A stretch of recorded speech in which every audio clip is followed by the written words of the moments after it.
For those asking me to do a Moody Blues or Abbacchio inspired cosplay for this episode, y'all were really asking me to show up at my own funeral. So here I am. I call this look dead but delicious. So without further ado, Moody Blues, let's replay the sadness in this episode. Yeah, it's raining all right. Damn it. I might have to stop this video. Yeah, my eyes are leaking more than Leaky-Eyed Lucas right now. I was expecting this episode to happen. There was foreshadowing. We knew Abbacchio was a target because of his ability, and to be honest, I had been spoiled months back by seeing a music video of Abbacchio's death. I knew it was going to happen. I was expecting it, but I did not expect to be hit in the gut so hard. I honestly haven't cried this hard about a fictional character since I was reading the last few episodes of Tokyo Ghoul. And I've said it before, but honestly, I have not been this emotionally invested in Jojo characters until this arc, and that's because we get wonderful characters like Abbacchio here. I'm going to try to do this in as little takes as possible because I'm going to become just more progressively less coherent as I go on. So, okay. Yeah, the thing about Abbacchio is he has such a sad backstory. He is a dirty cop who spends his life with such guilt and remorse that his entire standability revolves around replaying events. And that's why I am so happy for him that he gets this closure in the episode.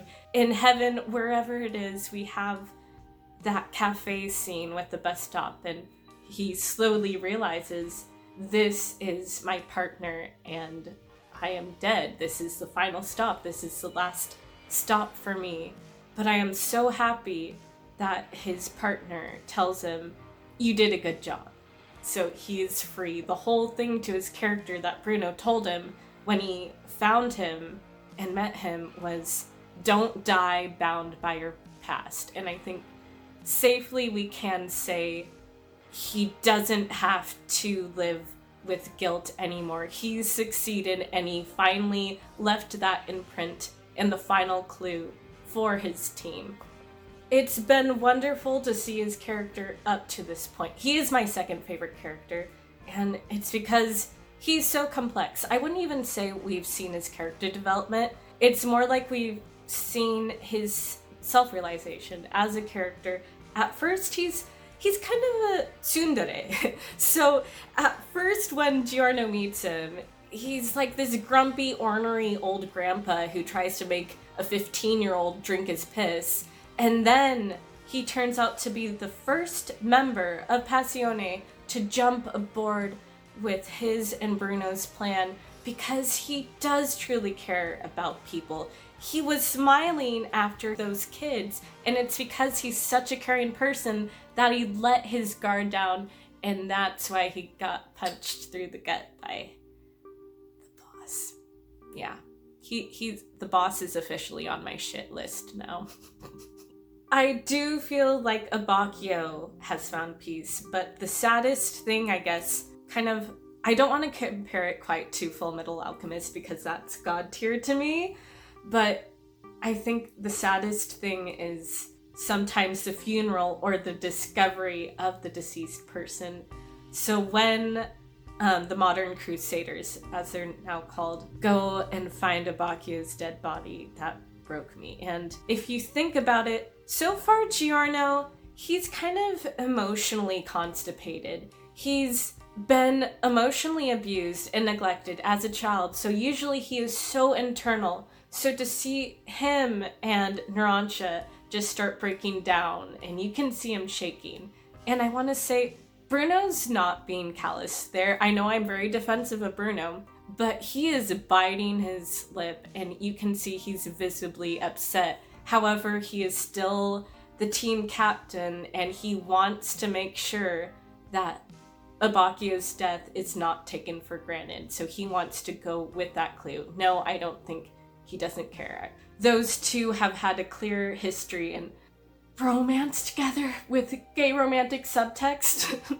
I do think it's also safe to presume that one of the final shots we see towards the end of the flowers on the coast with the sunset in the background, I believe Giorno left those to cover Abbacchio's grave. And I noticed kind of a common theme for the Jojo anime is that we usually get a sunset for people's death, like with the prosciutto train arc, and with this it marks an ending. And I do think it was a really touching one and fitting one for Abbacchio, but I'm really sad to see that character go. So screw the boss. I do think one interesting thing I've realized about the boss as a character, I believe he was the one that sewed the mother's mouth shut. I don't believe Doppio is aware of that. I believe that basically the boss's MO is to destroy anything resembling his past and all evidence of his past in order to protect Doppio, who is like the younger version of himself. So the boss is an interesting character, but he can go screw himself now. All right, that's all I have to say about this episode. I'm just really worried about what's ahead because the opening song is called Traitor's Requiem, which is basically a song to commemorate the dead. I'm worried about our team here. No spoilers if you're a manga reader. It's just gonna be like really depressing from here on out. I came here to watch Jojo and to have a good time, and honestly, I just feel so attacked right now. I'm a masochist, though. I gravitate towards really depressing stories, like Wolf's Rain, and then